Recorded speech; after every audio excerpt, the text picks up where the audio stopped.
my name is William Restrepo. I work in real estate. I'm a real estate agent. My team is Major Key, and we work with Samson Properties.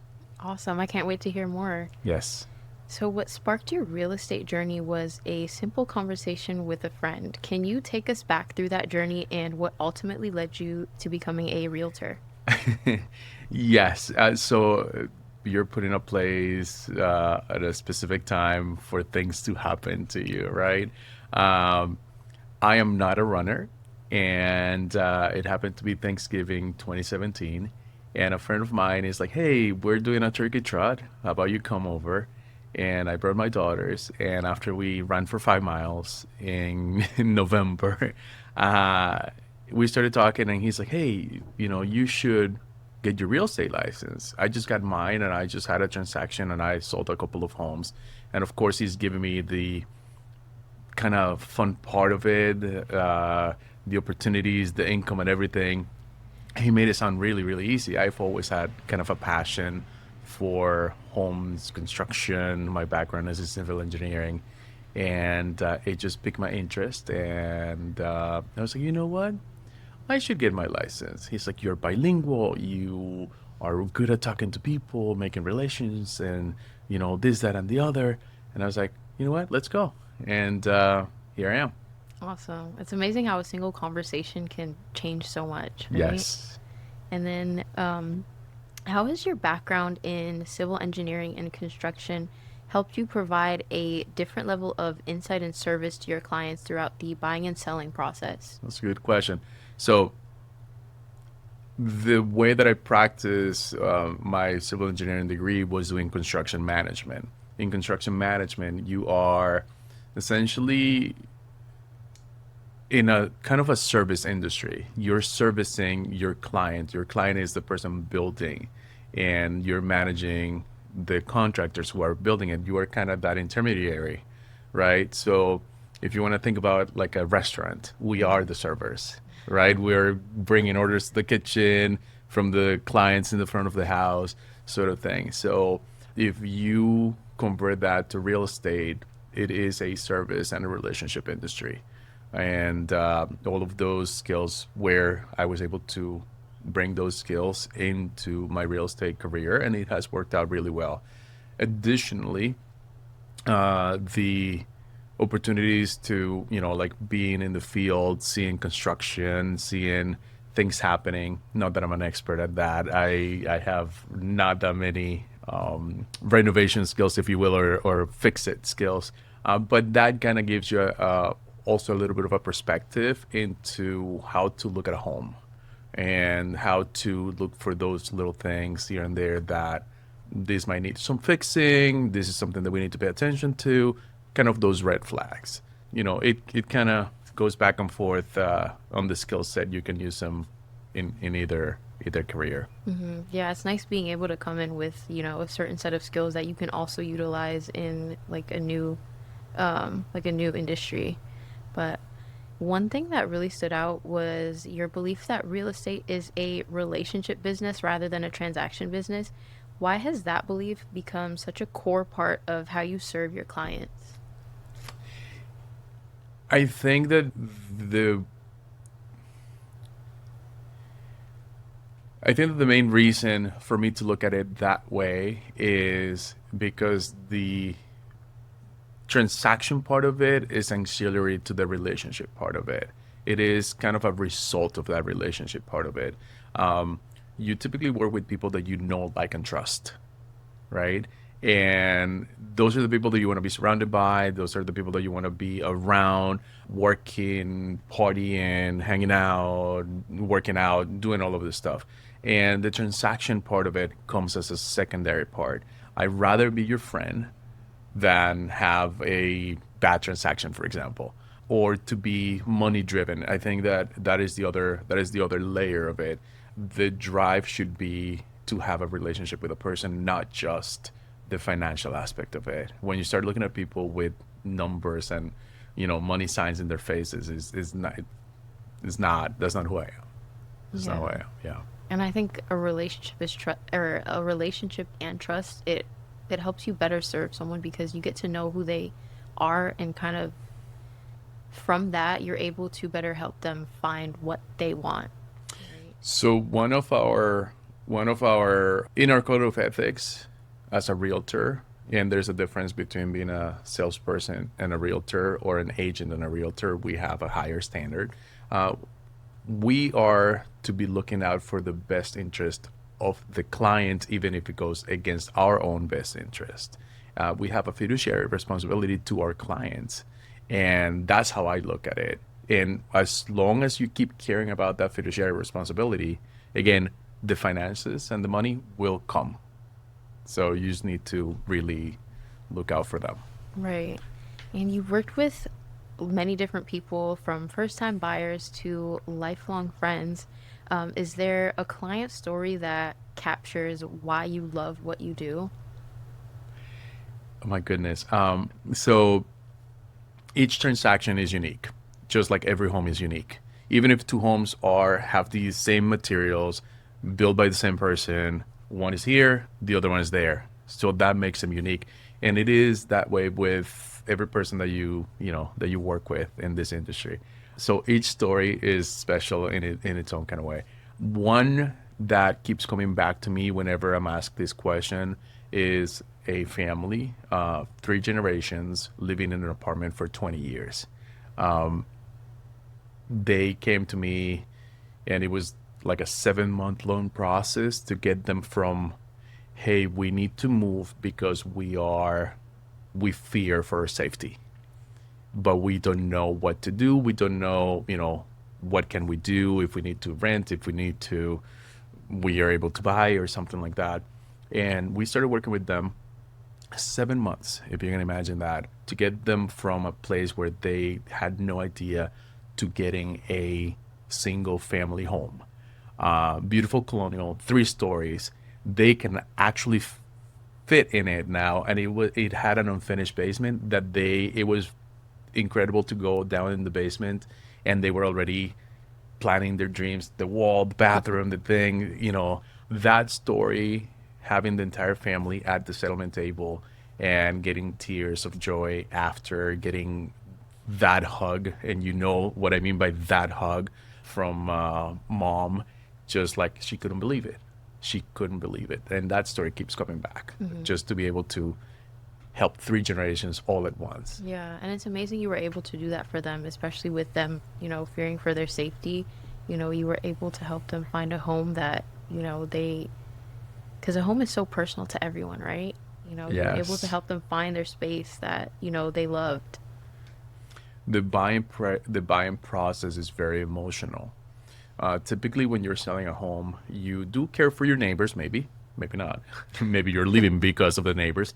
But on the selling process, you just are focusing on maximizing your profits, right? And you're going elsewhere. On the buying process, it's such an emotional part because you have to see yourself living in the place. And you're thinking, oh my God, I'm going to be here for a long period of time.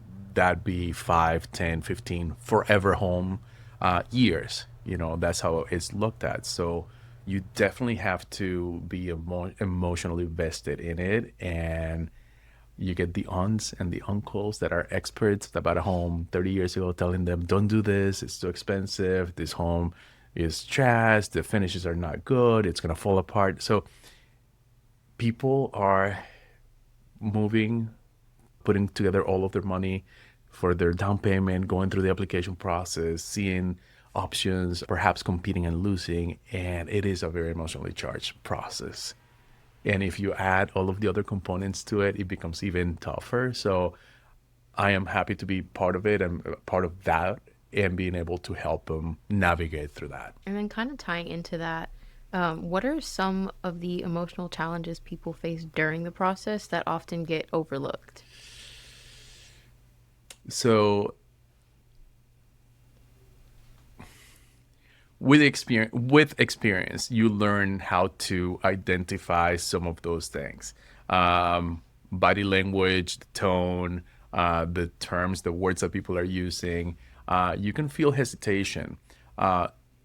Early on, I wasn't as keen to pick up those red flags and those challenges. And at this point, I kind of have identified a process where I ask for all of those things up front. So my buyer consultation is not how many bedrooms, how many bathrooms, let's go. Let's sit down, let's talk about your life. How do you live your life? How is your house gonna fit into that life, or how is the life gonna fit into that house? Are you gonna have an occasional visitor that is gonna spend a night, like maybe a relative, and then you have them in front of the table, typically two, three people.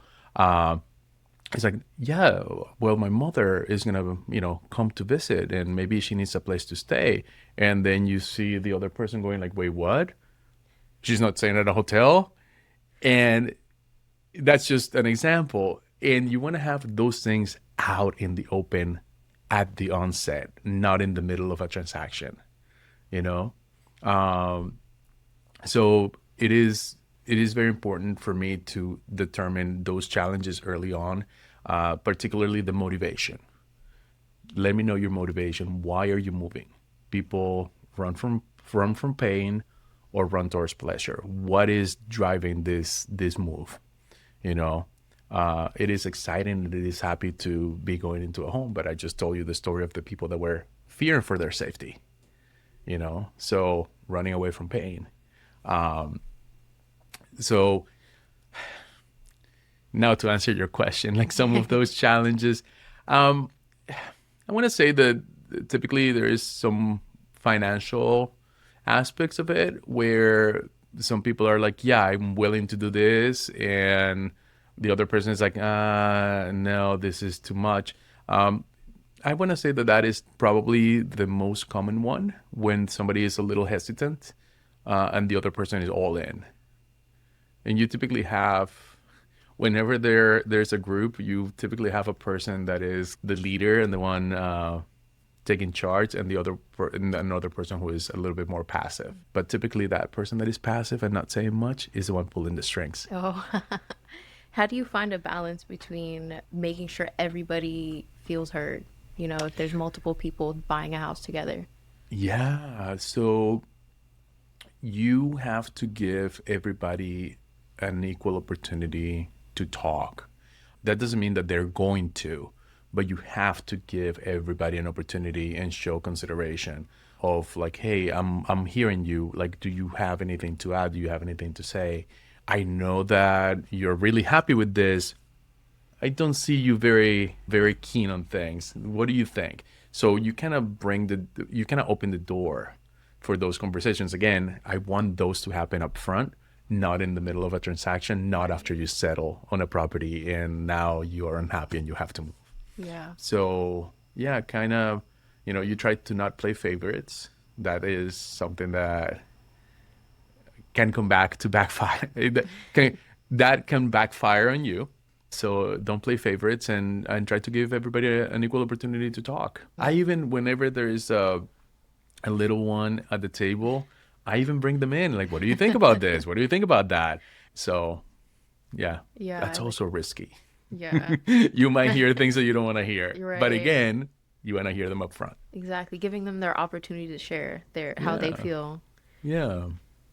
So the real estate industry has evolved over the years. What are some of the biggest changes that you're seeing today, and how are they affecting buyers and sellers? I have been in the industry for 8 years. I got really excited to get into it, and then this COVID thing happened. And, it was really, I was getting started. I didn't know, what was going to happen. So went through that, and then COVID turned out to be a massive real estate boom. And then after that, like I have a little bit more seniority, more experience, and my business has grown. Very happy place right now. So not that I have seen it all, because every time that I say that, I see something new, but I've seen a lot. The main thing, the main evolution that I've seen in my short stint is access to information. And that doesn't mean that you're accessing accurate information, but it is the availability of information. Now we have our chat GPTs and our AIs and everything, and everybody becomes an expert on everything all at once. So that is something that I like to use to help us. I'm not going to tell you to not do research. As a matter of fact, go and do your research. Ask me all of the questions you want. There is no question that is off limits in real estate. But please, whatever you're bringing to the table, realize that you are finding something on the internet. Let's make sure that what you're finding is accurate and that what you're finding is really what you were looking for and not some other inaccurate, one-sided explanation of things, something with an agenda. Yeah, that access to information and misinformation would be my biggest, thing in the industry. And that's going to continue to evolve and grow. And it is up to us to utilize that to our favor because you have to go with it. We're not going to stop it. Yeah. We're definitely not going to stop it. We Yeah. shouldn't want to stop it. So it's good to use that as a tool, but not as like solely relying on internet search. What are some common misconceptions that buyers and sellers develop when kind of just relying on their own internet research? Ooh, this is a very good question. I think that the most common one is the value of a home. You probably have the app on your phone. You go to the Z word to see what your Zestimate is, and people are like, "Well, my home is worth this." And what people are not realizing is that those are algorithm-based estimates where they're just looking at the houses around and they're giving you a number, but they have never set foot in your house. They don't know what your house is like. They don't know how your house compares to the other ones. So that is perhaps the biggest misconception on people. And in our industry, we have, your assessed value, your estimate, your appraised value, your market value.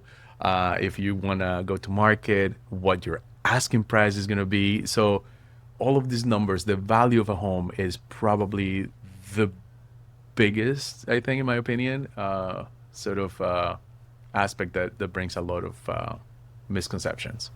Yeah, interesting. Yeah. And you may kind of tying into that question, why is professional guidance still so valuable in today's market? I will say a couple of things. The CEO of this big company sold the house for less than the value that his own company was telling him that it was worth. There was a multi-billion dollar company or multi-million, I don't know what it is, dollar company branch of that giant purchasing homes and flipping them just based on the algorithm. They had to shut that down because it didn't work. The numbers weren't there. Everything was based on computer algorithms. They didn't have people going to see those homes that they were purchasing. The business was purchase the home, fix it up, sell it at a profit. Didn't work. Didn't work. Even if they were controlling the algorithm and there were allegations of that. But the point of the matter is that you still need somebody to go in and set foot on a property, have eyes on the property, see what the property is really like. In real estate industry, you have three main ingredients: price, condition, location. The price is going to be driven by the condition and the location of the home. Take the house, put it here, it's going to be worth something different, right? So that's where the local knowledge and expertise of an agent comes into play to be able to give you an accurate valuation of your property, guide you through whether you want to buy or sell, how to go about that, and how to do it in the most favorable terms based on the condition and the location of the home. Yeah, I think that's another great example of how robots and AI can never really replace like the value of a human perspective, right? Let's just remember that technology is used by people. So don't Exactly. forget the people aspect. One of the things in my industry is that we are very like we think about the next technology, the next CRM, the next app, the next this, that, and the other. And who's going to be using it? You still need the humans to use that to produce the results that you're looking for. So it doesn't matter how much technology you throw at somebody, you still need the human aspect or the human ingredient in it to be using that technology. And it has to be useful for them to use it as well. There you go. It can't just be whatever you want and then, nobody uses it because, what good is it if, you come out with all this great technology and then nobody wants to use it? Nobody wants to or nobody knows how to. Exactly. You give me a dental drill bit, that doesn't make me a dentist. You know what I mean? You still need to have the knowledge on how to use that. Yeah. You give me, butcher knife, that doesn't make me a butcher. I still need to know how to carve it. That might be a little bit of a odd reference, but giving somebody technology doesn't make them into an expert. You still need to know how to use it. Right. And then another thing you mentioned was that you welcome all kinds of questions and concerns during inspections. Why do you believe that transparency, education, and open dialogue are so important throughout the real estate process? So I am not buying the house. I'm not living in the house. I'm not paying for it. You are. And if you have any doubts and any questions, just bring them up. I want you to have them in the open on the onset, right? At the beginning. The reality is that you're not going to cover absolutely everything. There's always going to be something new. And think about this. If you want to buy a car, you can go and do as many test drives as you want. The dealership might get tired of you going to ask for the same car for the test drive. You can take it to an inspection shop and then you can come back and this, that, and the other. See it as many times. For a house, you go and see it 1, 2 showings. Maybe you go to an open house and then you're writing a contract. You haven't really had an opportunity to get acquainted with that home. And then you go to the home inspection. This is your opportunity to get acquainted with the home. And the home inspection is 1, 2 hours, maybe 3 if the house is really big. So this is your opportunity to get to know the house. So ask all of the questions you can. Because after the inspection, you're seeing that home at the final walkthrough. So, think about that. You are not really getting that much time in the house. So when you have the opportunity, you should ask as much as you can. As much as you can.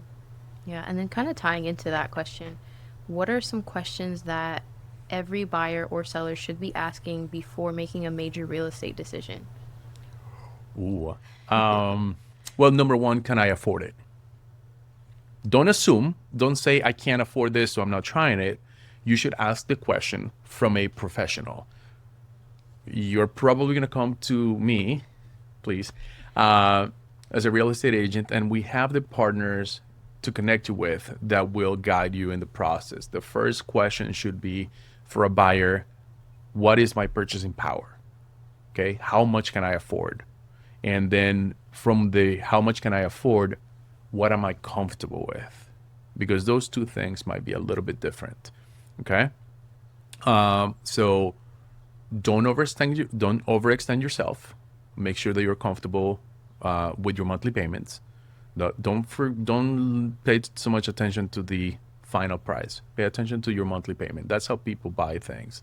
And the average life of a loan, your first mortgage, used to be 5 years. Now it seems to be 7 years before somebody either sells or refinances.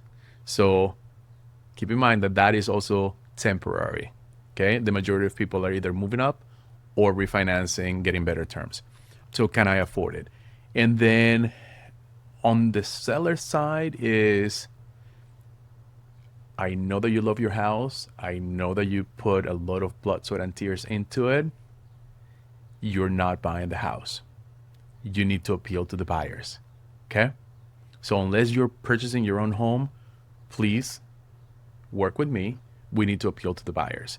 And it doesn't mean that you need to transform a home or redo the home or anything, but you need to present the home in the best possible way that is going to attract the most amount of buyers.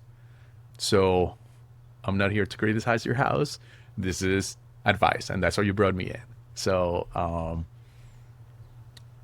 your house is worth what a buyer wants to pay, not necessarily what you think is worth. It's what a buyer wants to pay. And the best way to get the most value for it is to have the most amount of buyers looking at it. And the way to get the most amount of buyers looking at it is to price it competitively, and make it look beautiful. Interesting. Yeah. And for anyone considering a move, exploring home ownership, or looking for trusted real estate advice in DC, Maryland, or Virginia, where can they find and connect with you? Yes. So William at Major Key RE as in real estate.com. I am on Instagram at W Restrepo Realtor. And in Facebook, I'm also open, William Restrepo. You can find me there. But you can also reach out to me directly at 413-883-4252. Awesome. So, a bunch of different places to find you. Yes. And as we wrap up, is there anything you'd like to add that I haven't touched on today? No, I'm really appreciative of the opportunity to speak to your audience and as, reach out as many people as I can. And everybody loves to talk about real estate, so I live and breathe real estate. I am very passionate about it, and it's always a good time to talk about it. Awesome. Thank Yeah. you so much, William, for joining me on the podcast and sharing your passion, knowledge, and inspiring story with us. I wish you the very best in all that comes your way in the future. Thank you. Thank you. I appreciate you. All right. If you're a business owner, founder, or entrepreneur, we would love to have you on the Alamon Show. Just go to alamonphotography.com/podcast, sign up to be featured.